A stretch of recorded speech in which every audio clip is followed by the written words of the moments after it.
আজকে একটা ইন্টারেস্টিং ব্যাপার হচ্ছে, আমরা এখানে করবা চৌথ পালন করছি এবং যে বিষয়টা আমরা বাঙালিরা কিছুই জানি না, কিন্তু আমাদের মধ্যে একজন অবাঙালি রয়েছেন, আমার ছোটো মা লাজ্জ। তো সে আমাদের গাইড করে এখন এই করবা চৌথের বিষয়টা হচ্ছে। তো খুবই সিনেম্যাটিক, খুবই ভালো লাগছে বিষয়টা করতে এবং দেখতে। তো হোপফুলি আপনাদের সবার ভালো লাগবে। নমস্কার, আমি অঞ্জলি, আপনাদের সকলের প্রিয় তেঁতুল পাতা পরিবারের অঞ্জু। নমস্কার, আমি নীল, অর্থাৎ তেঁতুল পাতার রিজু। দেখতেই পাচ্ছেন আজকে আমাদের বাড়িকে কত সুন্দর করে সাজানো হয়েছে, তার কারণ আজকে আমাদের বাড়িতে অর্থাৎ তেঁতুল পাতা একটা ইভেন্ট রয়েছে। সেই ইভেন্ট হচ্ছে করবা চৌথ। তো আমরা অ্যাজ ইউজুয়াল খুব মজা করছি, সব ভাই বোনেরা মিলে, বাড়ির সবাই মিলে। আমার চিনতে পারছেন তো? তেঁতুল পাতার শিমুলপুরার তেঁতুল পাতার রানা সিংহ রায়। আজ বাড়িতে করবা চৌথ। করবা চৌথে আমি কিছু করব না, তাই কি কখন হয়? সাবধানে হাঁটাচলা করবেন, নাহলে পড়ে যাবে।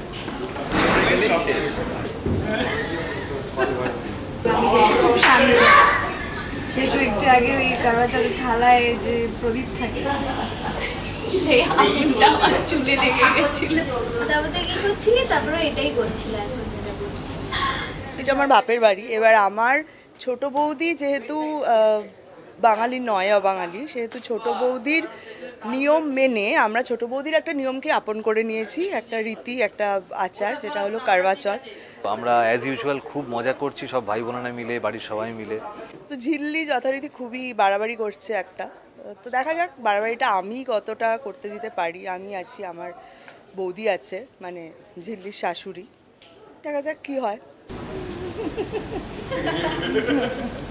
ঠিক পয়েন্টে এসে স্পিডটা বাড়ি হবে না, ওই মাঝখানে যেহেতু ফ্লেক্সিবল থাকবে। একটু ওটা আগুন জ্বালিয়ে দাও না। সবাই হাসি ঠাট্টা করো, মজা ইয়ার্কি করো। হ্যাঁ, আজকে সবাইকে শুভ বিদায়।